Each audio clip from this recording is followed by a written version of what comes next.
বাদশাহ সাদ্দাদের জীবনীর মাঝে আমাদের প্রত্যেকটা মানুষের প্রতিচ্ছবি লুকিয়ে আছে।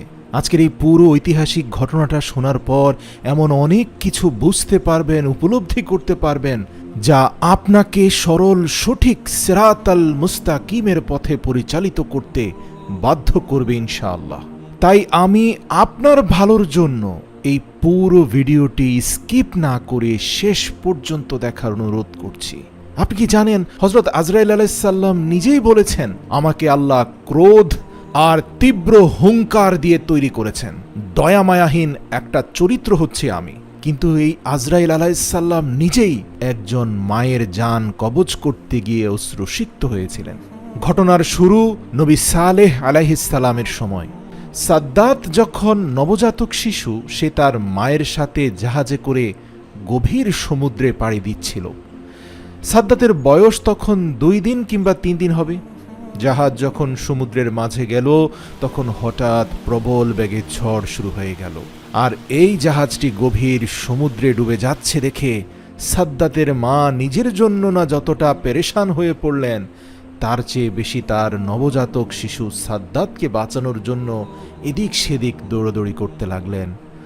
অতঃপর ঝড়ের মুখে ধ্বংসপ্রাপ্ত একটা জাহাজের কাঠ ধরে কোনোভাবে নিজের প্রাণপ্রিয় সন্তানকে কাঠের উপরে ভাসিয়ে ক্ষত বিক্ষত বিধ্বস্ত মা সমুদ্রের পানিতে ভাসতে লাগলেন। এমনই সময়ে এই বিশাল সমুদ্রের মাঝে তাদেরকে সাহায্য করার মতো কেউ ছিল না। সাদ্দাদের মা রক্তাক্ত অবস্থায় নিজের দিকে না তাকিয়ে নিজের প্রাণপ্রিয় কলেজার টুকরা শিশুটির কথা ভাবতেই মায়ের চোখ দিয়ে অশ্রু বের হতে লাগলো। আপনাদের জানিয়ে রাখি, আল্লাহ তাআলা পৃথিবীর বুকে যত শ্রেষ্ঠ মানুষ বানিয়েছেন তাদের মধ্যে সবচেয়ে সুন্দর ছিলেন হযরত ইউসুফ আলাইহিস সালাম। আর পৃথিবীর বুকে যত ভয়ঙ্কর মানুষ বানিয়েছেন তাদের মধ্যে সবচেয়ে আকর্ষণীয় এবং সুন্দর চেহারার মানুষ ছিল সাদ্দাত। সাদ্দাত জন্মের পরে এত সুন্দর ছিল যে তার শরীর থেকে আলো বের হতো। কঠিন এই পরিস্থিতিতে সন্তানকে বাঁচানোর জন্য মা এদিক সেদিক ঝাপাঝাপি করে এক এবং অদ্বিতীয় আল্লাহর দরবারে প্রার্থনা করে বলল, হে প্রভু, আমার জীবনের বিনিময়ে হলেও আপনি আমার সাদ্দাতকে রক্ষা করুন। এমনই অবস্থায় হযরত আজরাইল আলাইহিস সালামকে আল্লাহ তাআলা ফরমান জারি করে বললেন, হে আজরাইল, যাও সমুদ্রের বুকে ভেসে থাকা এই মায়ের জান কবজ করে নিয়ে আসো। বিশাল সমুদ্রের মাঝে এসে আজরাইল আলাইহিস সালাম দেখতে পেলেন এক চমৎকার ফুটফুটে আলোকিত শিশুকে মৃত্যুর সাথে যুদ্ধরত মা দুধ পান করাচ্ছেন, শিশুকে বাঁচানোর অপ্রাণ চেষ্টা করছেন। এটা দেখে আজরাইলের হৃদয় পর্যন্ত গলে গেল। যার অন্তরে কোনো দয়ামায়া নেই সেও দুঃখ পেল। সে মনে মনে বলল, হে প্রভু, এখনই কি এই মায়ের জান কবজ করতে হবে? এই ফুটফুটে শিশুটির দুধ পান শেষ না হওয়ার আগেই? আল্লাহ আজরাইলের অন্তরের খবর জানেন, তাই আল্লাহ তাআলা সুদৃঢ়ভাবে তাকে হুকুম করলেন, এক্ষুনি তার জান কবজ করো। সাথে সাথে আজরাইল আল্লাহর নির্দেশ মোতাবেক সেই মায়ের জান কবজ করে নিয়ে আসলেন। মায়ের জান কবজ করার সাথে সাথেই পুরো সমুদ্র শান্ত হয়ে গেল। শুধুমাত্র ওই ছোট্ট শিশুটির বাহনটি ভাসতে লাগলো। মায়ের লাশ সমুদ্রের অতল গহ্বরে হারিয়ে গেল। ভাসতে ভাসতে সমুদ্রের এক কিনারে নবজাতক শিশুটির সেই ভাসমান কাঠের দরজাটি এসে পৌঁছালো। ইতিমধ্যে শিশুটির ক্ষুধা পেয়েছে বিধায় সে জোরে জোরে কান্না করতে লাগলো। জঙ্গলে ছিল বিশাল বাঘ আর বাঘিনী। আল্লাহ পাক এই বাঘ এবং বাঘিনীর অন্তরেও দয়া এবং মায়া তৈরি করে দিলেন। যে বাঘ মাংসপিণ্ড সমৃদ্ধ এই শিশুকে এক থাবা মেরে খেয়ে ফেলার কথা, সেই বাঘ এই শিশুকে সমুদ্রের পানি থেকে উদ্ধার করে তাকে আশ্রয় দিল। জঙ্গলের সুস্বাদু রসালো ফলের রস পান করালো। কয়েকদিনের মধ্যে একজন জেলে মাছ ধরার উদ্দেশ্যে ওই জঙ্গলে প্রবেশ করলেন। হঠাৎ করে তিনি দূর থেকে জঙ্গলের মধ্যখানে এক ফুটফুটে শিশুর কান্নার আওয়াজ শুনতে পেলেন। তার খুব মায়া হলো। সে বলতে লাগলো, হে আল্লাহ, কি সুন্দর দেখতে এই বাচ্চাটি। জানি না এই বাচ্চাটি কোন মায়ের বুক খালি করে এখানে এসেছে, কিন্তু আশপাশে তো কোনো মানুষকেও দেখতে পাচ্ছি না। তাছাড়া এই জায়গাটিতে একটি বাঘ এবং বাঘিনীও বসবাস করে। কাজে এই শিশুটিকে এমন অবস্থায় ফেলে রাখা কোনোভাবেই ঠিক হবে না। সেই জেলে শিশুটিকে কোলে তুলে নিয়ে তার নিজের গোত্রের কাছে চলে এলো। গোত্রের সর্দারের কাছে নিয়ে এসে শিশুটিকে সোপর্দ করল। গোত্রের সর্দার শিশুটির ফুটফুটে চেহারা এবং উজ্জ্বল দেহাবয়ব দেখে বলল, এই শিশুটি তো সাধারণ কোনো শিশু নয়, তুমি কোথা থেকে পেয়েছ? তুমি কি জানো এর বাবা মা কোথায় আছে? তোমার তো উচিত তার বাবা মায়ের কাছে শিশুকে ফিরিয়ে দেওয়া। তখন জেলে তার সর্দারকে পুরো ঘটনা খুলে বলল। সর্দার বলল, আমার এই পৃথিবীতে কোনো সন্তান নেই, হয়তো মহান প্রভু চাইছেন আমি এই ছেলেকে আমার সন্তানের মতো লালন পালন করি। সর্দারের কথায় জঙ্গলের সবাই অত্যন্ত খুশি হলো। অতঃপর সেই শিশুর দায়িত্ব নিয়ে নিল সেই গোত্রপতি। সাদ্দাদের বয়স যখন ৮-৯ বছরে উপনীত হলো, তখন গোত্রের সকল মানুষ লক্ষ্য করল সাদ্দাদ অন্য ছেলেদের মতো নয়, সে অত্যন্ত এক দুঃসাহসী কিশোরে পরিণত হচ্ছে। আর অন্যান্য বাচ্চাদের মধ্যে সে অত্যন্ত সুন্দর, বলিষ্ঠ, স্বাস্থ্যবান এবং শক্তিশালীও ছিল বটে। তার মায়াময় চেহারার দিকে একবার যে তাকাতো সেই আকৃষ্ট হতো। একদিন মাঠে খেলারত অবস্থায় কিছু সৈন্য পার্শ্ববর্তী রাস্তা দিয়ে এগিয়ে চলছে। তারা সশস্ত্র অবস্থায় ছিল, তারা ছিল তাগড়া ঘোড়ার উপরে। এটা দেখে ভয়ে বাচ্চারা সবাই পালিয়ে গেল, কিন্তু বাচ্চা সাদ্দাদ সেখানে সুদৃঢ়ভাবে দাঁড়িয়েছিল। সৈন্যদের মধ্যে একজন চিৎকার করে বলল, বন্ধু, আমি পেয়েছি, আমি পেয়েছি। দূর থেকে সাদ্দাতের বন্ধুরা বলল, বাঁচতে চাইলে চলে আয়, তারা তোকে ধরে নিয়ে যাবে। কিন্তু সাদ্দাত ঠা হয়ে দাঁড়িয়ে রইল। একটু পরে সেই সৈন্য ঘোড়ার পিঠ থেকে নেমে এসে একটা বোতল হাতে তুলে নিল এবং অন্য সৈন্যদের বলল, এবার আমি আমার চোখের জ্যোতি ফিরে পাবো, আমার অন্ধত্ব মোচন হয়ে যাবে। সাদ্দাত বুঝতে পারল এরা কোনো বিশেষ কাজে এই জঙ্গলের ভিতরে এসেছে এবং যে জিনিস খোঁজার জন্য এসেছে তা তারা পেয়ে গেছে। সাদ্দাত দূর থেকে পুরো ব্যাপারটা অবলোকন করতে লাগলো। ঘোড়া থেকে নামা সেই সেনা সদস্য অন্ধ ছিল। সে এবং তার সাথে থাকা অন্য সাওয়ারি সৈন্য দুজনে একটা বিশেষ কোটা খুঁজে পেয়েছে, যে কোটার জন্য দীর্ঘ কয়েক বছর ধরে তারা জঙ্গলের ভিতরে খোঁজ করে যাচ্ছিল। একে একে সেখানে 15 থেকে 20 জন সৈন্য এসে উপস্থিত হলো এবং তারা সকলে ঘোড়ার পিঠ থেকে নামলো। এরপরে সেই অন্ধ সৈন্যের দিকে তাকিয়ে বলল, তুমি কি সত্যি এই সুরমা চোখে ব্যবহার করতে যাচ্ছ? তুমি কি নিশ্চিত যে তোমার স্বপ্নের সাথে এই সুরমার মিল রয়েছে? যদি এই বোতলে বিষাক্ত কিছু থাকে?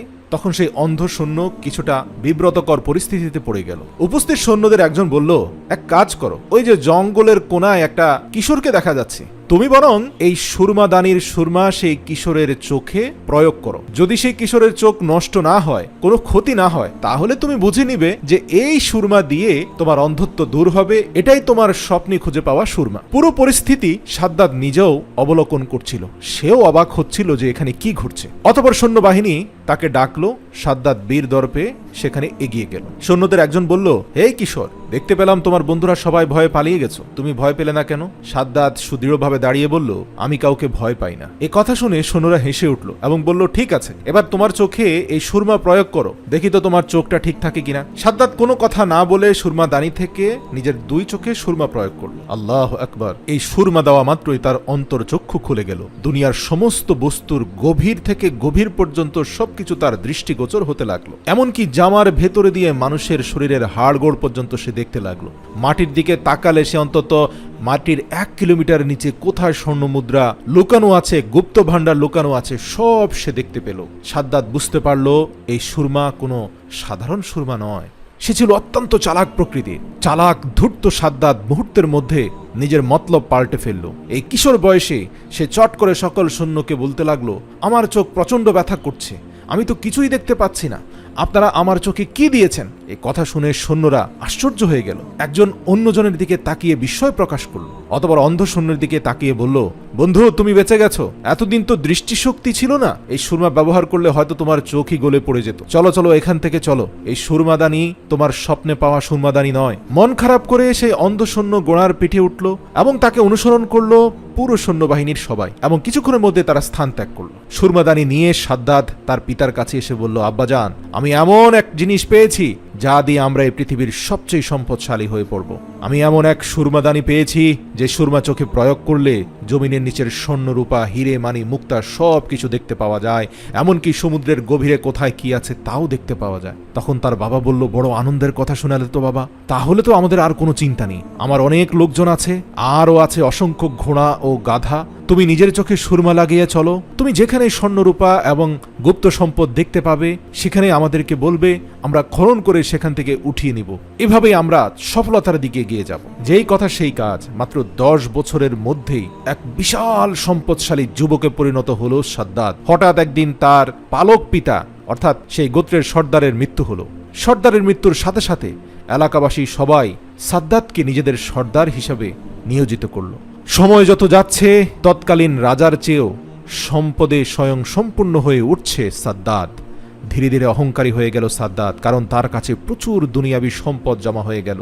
এমনকি একটা পর্যায়ে সে ওই দেশের বাদশাকেও পরোয়া করত না। এভাবে কয়েক বছর পর তার প্রশিক্ষণপ্রাপ্ত সৈন্য দ্বারা দেশের বাদশাকে পরাজিত করে সে নিজেই দেশের বাদশার সিংহাসনে আরোহণ করল, এক রাষ্ট্রীয় ক্ষমতা নিজের হাতে তুলে নেয়। এক সময়ের অসহায় বাচ্চা আজ পুরো রাষ্ট্র ক্ষমতা দখল করেছে। একদিন সাদ্দাত তার দরবারের উজির নাজের মন্ত্রী এবং সমস্ত কর্মচারীকে ডেকে বলল, আমার ধন দৌলত, সোনারূপা আর আমার শারীরিক সক্ষমতা, এসবের সাথে পৃথিবীর কোনো মানুষের তুলনা হয় না। আমার যেরকম সৌন্দর্য, ধন সম্পদ এবং আমি আমার দৃষ্টি দিয়ে প্রত্যেকটি বস্তুর গভীর থেকে গভীর পর্যন্ত উপলব্ধি করতে পারি, তোমাদের কি মনে হয় না আমি খোদা হওয়ার উপযুক্ত? নাউযু বিল্লাহি মিন যালিক। তখন সেখানে উপস্থিত তার পদলেহনকারী মানে পা চাটা মন্ত্রীরা বলতে লাগলো, অবশ্যই মহারাজ, অবশ্যই, নিশ্চয়ই, আপনার মধ্যে যে সক্ষমতা আছে আপনি তো খোদা হওয়ার উপযোগী। কয়েকজন তো আরও এক ধাপ এগিয়ে বলল, আপনি যদি খোদা না হন তাহলে এই দুনিয়ার খোদা কে হবে বলুন তো? এত সুন্দর মণিমুক্ত হীরে জহরত, এত কর্মচারী, আর আপনার চোখের বিশেষ ক্ষমতা, এসব কিছুই বলছে যে আপনি আমাদের খোদা। মুহূর্তের মধ্যে অহংকারী সাদ্দাদের অহংকার আরও কয়েক গুণ বেড়ে গেল। অহংকারে যেন মাটিতে তার পাই পড়ে না। সে ঘোষণা দিয়ে দিল, কাল থেকে সকল পূজা অর্চনা বন্ধ হয়ে যাবে, সবাই শুধুমাত্র আমাকেই পূজা করবে। আপনাদেরকে জানিয়ে রাখি, সে সময় মানুষজন গাছ, পাথর এবং আগুনের পূজা করত, কেউ কেউ মূর্তি পূজা করত। সাদ্দাদের বিশেষ ক্ষমতা বলে ঘোষণা হলো, আগামীকাল থেকে সকল ধরনের জড় বস্তুর পূজা বন্ধ করে দিয়ে শুধুমাত্র সাদ্দাতকে পূজা করতে হবে। সাদ্দাতই হচ্ছে এই পৃথিবীর একমাত্র খোদা। নাউযু বিল্লাহ। সাদ্দাদের হুকুম মতো তার সৈন্যবাহিনীর এই ফরমান পুরো দেশব্যাপী জানিয়ে দেওয়া হলো এবং যারা যারা অমান্য করলো তাদের অনেককেই মৃত্যুদণ্ড সহ কঠিন শাস্তি দেওয়া হলো।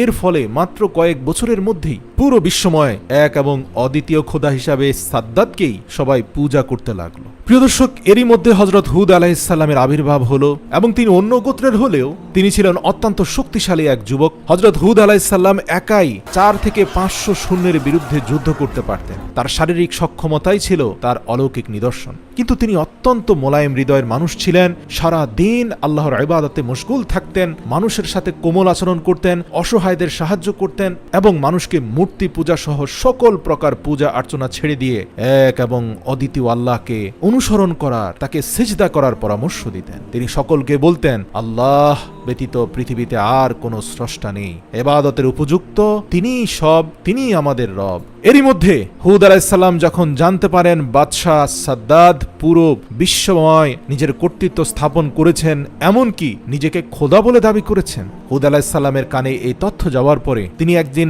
রাজ দরবারে এসে সকল প্রটোকল ভেঙে, এমনকি সাদ্দাদের রাজ দরবারের কয়েকজন প্রহরীকে বেদম পিটিয়ে রাজ দরবারের ভিতরে সরাসরি সাদ্দাদের সিংহাসনের সামনে চলে গেলেন। গিয়ে তিনি অত্যন্ত ক্রোধান্বিত হয়ে বলতে লাগলেন, সাদ্দাদ, আমি শুনতে পাচ্ছি তুমি নাকি নিজেকে খোদা দাবি করছো। এত বড় সাহস তোমাকে কে দিল?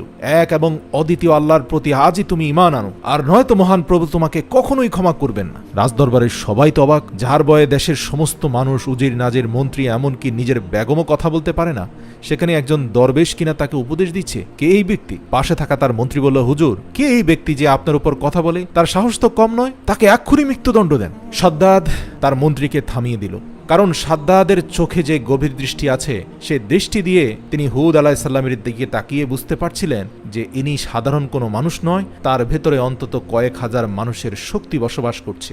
এখানে তার সাথে ঝামেলা না করে কৌশল অবলম্বন করতে হবে। তবে যাই হোক, তার প্রভুত্ব অস্বীকার করায় সাদ্দাদ অত্যন্ত ক্ষিপ্ত হয়ে উচ্চস্বরে হযরত হুদ আলাইহিস সালামকে গর্জন করে বলে উঠল, তোমার আল্লাহকে কেন মানতে যাব? কিসের জন্য আমি তোমার খোদাকে মানব? হুদ আলাইহিস সালাম বললেন, আল্লাহ পরম করুণাময়, যদি আপনি তার প্রতি সিজদা অবনত হন এবং তার বিধিবিধানের অনুসরণ করেন, তাহলে দুনিয়াতে শান্তি পাবেন, আখিরাতে চিরস্থায়ী বেহেশতে থাকতে পাবেন, যে বেহেশত কোনো মানুষ কল্পনাও করতে পারবে না। এই কথা শুনে বাদশাহ সাদ্দাদ হেসে উঠল, অহংকারের সাথে বলল, তোমার আল্লাহ কি আমার চেয়ে সুখী? তুমি কি জানো না এই পৃথিবীর সকল স্বর্ণ মুদ্রা সবই আমার চোখে দেখা দেয়? এই পৃথিবীর অধিকাংশ স্বর্ণ মুদ্রা আমার হাতে। এত কিছুর পরেও তুমি বলছো যে আমাকে তোমার আল্লাহর কাছ থেকে আরো বেশি ধন দৌলত নিতে হবে, বেহেশতে যেতে হবে। আমি কি তোমার রবের চেয়ে শ্রেষ্ঠ নই? আর তাছাড়া তোমার রবের বেহেশতে যেতে হলে দুনিয়াতে তো মৃত্যুবরণ করতে হয়। হুদ আলাইহিসসালাম বললেন, মূর্খতা ছেড়ে দিন বাদশাহ, যদি আপনি আল্লাহকে অনুসরণ করেন তাহলে আখেরাতে যে বেহেশত পাবেন সেটা এই দুনিয়ার তুলনায় অতুলনীয়। আপনার স্বর্ণ মণিমুক্তার ভাণ্ডারের চেয়েও আরও বেশি শ্রেষ্ঠ। সেখানে কোনো কিছুর অভাব নেই, যেখানে থাকবে হুর গিলমান, খাবার দাবার সহ আপনার অন্তর যা চায় তার সব কিছু। সেখানে থাকবে দুধের নহর, মধুর নহর, সবকিছু। এভাবে হযরত হুদ আলাইহিসসালাম সকল তথ্য সাদ্দাতকে দিলেন। হুদ আলাইহিসসালাম বলতে লাগলেন, এখনো সময় আছে, আপনি সরল সঠিক পথে ফিরে আসুন। সাদ্দাত হা হা করে হেসে উঠল এবং বলল, যাও, তোমার রবের চেয়েও শ্রেষ্ঠ জান্নাত আমি তোমাকে বানিয়ে দেব। তারপরও আমি তোমার আল্লাহর কাছে মাথা নত করব না। আমি তোমার আল্লাহর সাথে চ্যালেঞ্জ করছি, তার চেয়েও শ্রেষ্ঠ বেহেশত এই পৃথিবীর বুকে আমি বানাবো। তুমি বলেছ তোমার আল্লাহর বেহেশত দু চোখ যতটুকু যায় ততটুকু প্রশস্ত। আমিও পৃথিবীর বুকে এত বড় বেহেশত বানাবো যেখানে চারপাশে দু চোখ যতটুকু যায় সব নেয়ামত আর নেয়ামত থাকবে। তখন হযরত হুদ আলাইহিসসালাম বললেন, বাদশাহ সাদ্দাত, তোমার মাথা খারাপ হয়ে গেছে, না হলে এমন কথা বলতে না। আল্লাহ যা করতে পারে তা পৃথিবীর কোনো মানুষ কখনোই করতে পারবে না। অহংকারী সাদ্দাত হেসে হেসে বলল, হ্যাঁ, আমি তো কোনো সাধারণ মানুষ নই, আমি তোমার আল্লাহর চেয়েও শ্রেষ্ঠ। নাউযু বিল্লাহি মিন যালিক। এভাবে এক পর্যায়ে মূর্খ বাদশাহ হযরত হুদ আলাইহিসসালামকে অপমান করে সেই রাজদরবার থেকে তাড়িয়ে দিলেন এবং তাকে চ্যালেঞ্জ দিয়ে বললেন, কয়েকশো বছরের মধ্যে পৃথিবীর বুকে সর্বশ্রেষ্ঠ জান্নাত, যেটা আল্লাহর জান্নাতের চেয়েও শ্রেষ্ঠ হবে, এমন জান্নাত বানিয়ে তিনি হুদ আলাইহিসসালামকে দেখাবেন। দর্শক, আপনাদের জানিয়ে রাখি, এই ঘটনা হযরত নূহ আলাইহিসসালামের পূর্বের ঘটনা। তখন এক একজন মানুষের সাধারণ গড় হায়াত ছিল 1000 থেকে 1500 বছর। তাই 200-300 বছর তখন হেসে খেলেই কেটে যেত। কিছুদিন পর বাদশাহ সাদ্দাত তার সমস্ত উজির, নাজির, মন্ত্রী এবং কর্মচারীকে ডেকে বলল, আমি দুনিয়াতে বেহেশত তৈরির পরিকল্পনা নিয়েছি, সুতরাং তোমরা উপযুক্ত জায়গার সন্ধান করো। সাদ্দাতের প্রধান উপদেষ্টা দীর্ঘ 15 বছর কঠোর পরিশ্রম করে পুরো বিশ্ব ভ্রমণ করে এমন একটি স্থান নির্বাচন করল, ঐতিহাসিকদের মতে সেই স্থানটি বর্তমান তুরস্ক, ইরাক, ইরান, আর্মেনিয়া, আজারবাইজান সহ এই বিশাল অঞ্চলের 8000 মাইল চওড়া এবং 5000 মাইল প্রশস্ত এমন একটি স্থান নির্বাচন করা হলো সাদ্দাতের বেহেশত বানানোর জন্য। এই কথা শুনে বাদশাহ সাদ্দাত অনেক খুশি হলো। সাথে সাথে বাদশাহ সাদ্দাত ঘোষণা করলো, আজ থেকে এই দেশে কারো বাড়িতে কেউ কোনো স্বর্ণরূপা রাখতে পারবে না। পৃথিবীর সকল স্বর্ণরূপার মালিক আমি। সবাইকে রাজদরবারে জমা দিয়ে যেতে হবে, যারা জমা দিবে না তাদের কাছ থেকে কেড়ে নেওয়া হবে। প্রিয় দর্শক, এরপরেই সাদ্দাতের শাসন আমলের সবচেয়ে জঘন্য অধ্যায়ের শুরু হলো। মানুষজন আর শান্তিতে ঘুমোতে পারল না যেদিন থেকে সাদ্দাতের বেহেশতের কাজ শুরু হলো। পৃথিবীর বিভিন্ন প্রান্তে প্রতিটি বাড়িতে অনুসন্ধান করতে লাগলো সাদ্দাতের সেই বাহিনী। যার বাড়িতে সোনারূপা হিরে পাওয়া যেত সেটিকে তারা নিয়ে চলে আসতো। এভাবে সাদ্দাতের সৈন্যবাহিনী সাধারণ মানুষের উপর অত্যাচার করত। দেশে ক্রমশ অন্যায় অত্যাচার বেড়ে গেল। বাদশাহ সাদ্দাত তার মন্ত্রীকে জিজ্ঞেস করল, মন্ত্রী, বেহেশত তৈরির কাজ কত দূরে গেল? মন্ত্রী বলল, হুজুর, দুনিয়ার বিভিন্ন প্রান্তে যেখানে যত মূল্যবান জিনিস ছিল, স্বর্ণ, হিরে, মানিক, মুক্তা, জহরত, ইয়াকুত, মার্বেল, সব জোগাড় করেছি, কেড়ে নিয়েছি মানুষের কাছ থেকে। এমনইভাবে পৃথিবীর বিভিন্ন প্রান্ত থেকে লক্ষ লক্ষ সুদক্ষ কারিগর ও মজুর বেহেশত তৈরির জন্য আসতে শুরু করলো। তাদেরকে বলা হলো, তোমরা বেহেশতের মধ্যে এমন অসংখ্য বালাখানা তৈরি করবে যার একটি ইট হবে স্বর্ণের, অপরটি হবে রূপার। মনে রাখবে, তোমরা যেদিন এই কাজ সফল করে আমাদের সংবাদ দেবে সেদিনই আমরা আমাদের বাদশাকে নিয়ে যাব। সাদ্দাত ঘোষণা করলো, যেদিন কাজ শেষ হবে সেদিনই আমার চিরকাঙ্ক্ষিত বেহেশতে বসবাসের জন্য আমি যাব। এদিকে লক্ষ লক্ষ শ্রমিকরা দিনরাত পরিশ্রম করে 300 বছর ধরে রক্তঝরা পরিশ্রমের শেষে বেহেশত তৈরির কাজ শেষ হলো। অনেক ঐতিহাসিকদের মতে সেটি বিচিত্র কারুকার্যময় ও অপূর্ব সুন্দর হয়েছিল। যেদিকে নজর দেওয়া যায় সেদিকে অপরূপ। চারদিকে কারিগরদের শ্বেত পাথরের অপূর্ব কার্য, রংমহলের চারিধারে হাজার হাজার ঝাড় লণ্ঠন ঝুলছে, কিন্তু আলোর দরকার হয় না। অন্ধকার রাতে সেই ঘরগুলো চাঁদের আলোর মতো স্নিগ্ধ। জলমণি মুক্ত খচিত ঘরের মেঝে সজ্জিত রয়েছে। মেঝের উপরে রয়েছে নানান রকমের সুন্দর সুন্দর ফুলদানি। ঘরের চারদিক থেকে আতর, গোলাপ, মিষ্টি, আম্বারের সুগন্ধ ছুটছে। মহলের চারপাশে বাগান রয়েছে। এই বাগানে রয়েছে সোনারূপার গাছ, তার পাতা ও ফল নানা রকমের কারুকার্যময় পাথর দিয়ে তৈরি। ভ্রমর ও মৌমাছিগুলো এমনভাবে নির্মিত হয়েছে দেখে মনে হবে তারা সত্যি ফুলের উপর বসে মধু পান করছে। আর সেই সকল রাজপ্রাসাদের পাশ দিয়ে পানির নহর কুলকুল শব্দে বয়ে চলছে। যা তা পানি নয়, সবই গোলাপের পানি। সেই পানির থেকে গোলাপের সুগন্ধ আসে। তার পানি এত স্বচ্ছ যে মনে হচ্ছে যেন মুক্তার ধারা বয়ে চলছে। এখানে শত শত সুন্দরী রমণী আছে। তারপরে আনন্দের জন্য নাচ ঘর রয়েছে, সেখানে সারা পৃথিবী থেকে বেছে বেছে সুন্দরী রমণীদের আনা হলো আনন্দের জন্য। কুচি কুচি ফুটফুটে সুন্দর কিশোরদের রাখা হলো, অর্থাৎ জান্নাতে হুর গিলমান বলতে যা বোঝায় তাও সেখানে ঢুকানো হলো সাদ্দাদের জন্য। বেহেশত নির্মাণের কাজ সম্পূর্ণ হলে অবশেষে বাদশার মন্ত্রী একদিন বাদশার কাছে গিয়ে বলল, হুজুর এবার আপনি আসুন। বাদশা সাদ্দাদ খুব আনন্দের সাথে বলল, বেশ, কিছুদিনের মধ্যেই আমি সেখানে প্রবেশ করব, তুমি একটি বিশাল রাজ আয়োজনের ব্যবস্থা করো। সাদ্দাদের সম্মানার্থে বেহেশতে প্রবেশের চারপাশে নির্মাণ করা হলো অসংখ্য নর্তকীদের স্টেজ, যেখানে নেচে গিয়ে সাদ্দাদকে আমন্ত্রণ জানানো হবে। সুন্দরী যুবতীদের দাঁড় করিয়ে রাখা হলো বাদশাকে অভ্যর্থনা জানানোর জন্য। মোট কথা, বাদশার আনন্দ আরাম আয়েশের জন্য যত কিছুর প্রয়োজন সবই তারা করল। বেহেশতে প্রবেশের নির্ধারিত সময় উপস্থিত সকল প্রকার প্রস্তুতি সম্পন্ন করে বাদশাহ শাহী পোশাকে সজ্জিত হয়ে তার মন্ত্রী, উজির, নাজির, কর্মচারী সমস্ত লোকজনকে নিয়ে বেহেশতে প্রবেশের জন্য এগিয়ে চলল।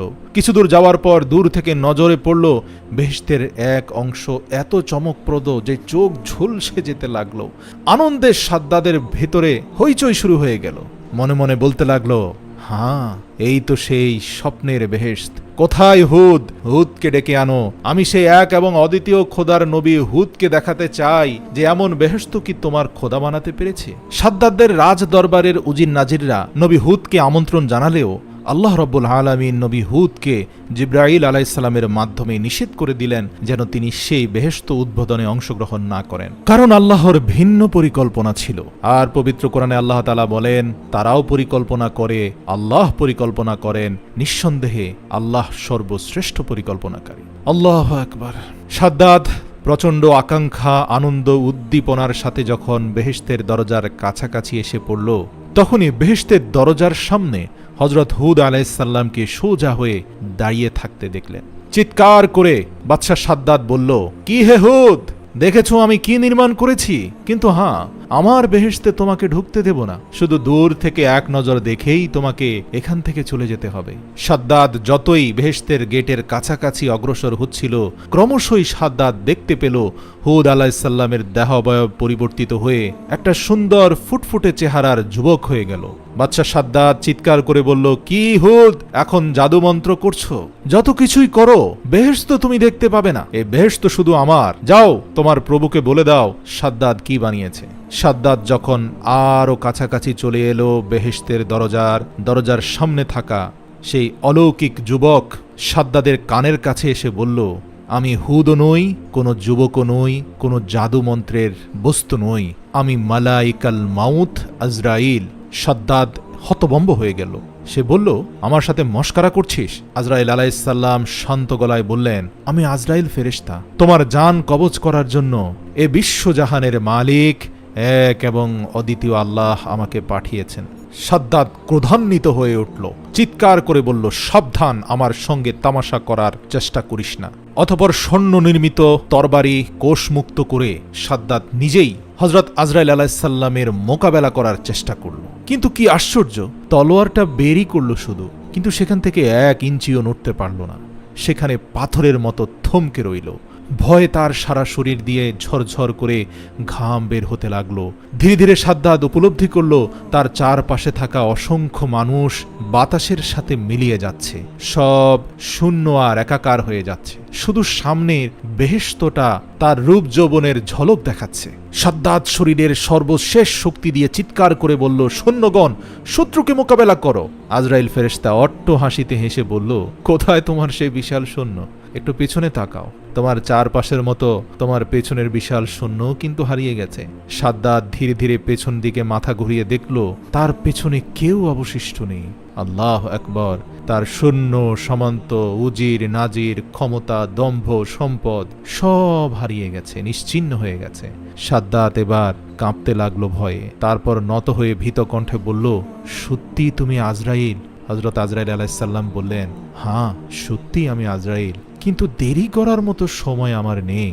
সাদ্দাদ তার বেহেশতের দরজার দিকে তাকিয়ে দেখল সেটির সৌন্দর্য আরো কয়েক গুণ বেড়ে গেছে। সে করুণ স্বরে বিনীত নয়নে আজরাইল আলাইহিসসালামের দিকে তাকিয়ে বলল, হে আজরাইল, আমাকে আমার বেহেশতের মধ্যে একটি পলকের জন্য ঢুকতে দাও।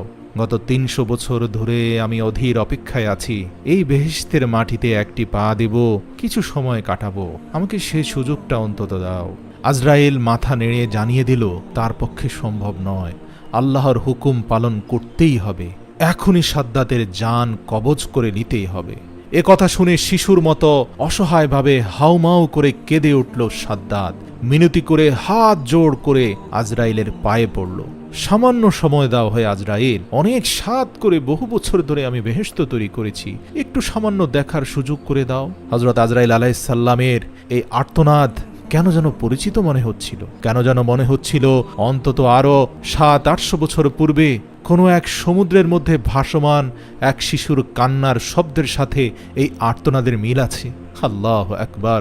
আজরাইল অনুধাবন করতে পারল, হ্যাঁ, এই তো সেই শিশু যাকে অসহায় অবস্থায় সমুদ্রের বুকে এক কাঠখণ্ডের উপরে ভাসমান অবস্থায় রেখে তার মায়ের জান কবজ করে নিয়ে এসেছিলাম। তখন যেমন তার চেহারা দেখে আমার মায়া হচ্ছিল, আজও তার চেহারা এবং আর্তনাদ দেখে খুবই মায়া হচ্ছে।